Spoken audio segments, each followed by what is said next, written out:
আসসালামু আলাইকুম প্রিয় দর্শক, আজকের ভিডিওতে আমরা জানব যে 3টি শর্তে আল্লাহ দোয়া কবুল করেন।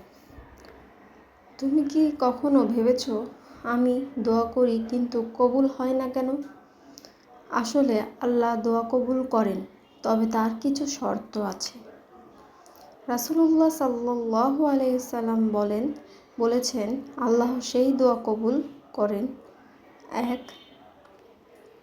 যার রুজি হালাল। 2. যে মন থেকে কাঁদে ও চায়। 3. যে বিশ্বাস করে আল্লাহ তাকে কবুল করবেই। তুমি কি দোয়া করো এই বিশ্বাস নিয়ে, নাকি শুধু মুখে বলেই ভাবো আল্লাহ হয়তো শুনছেন না?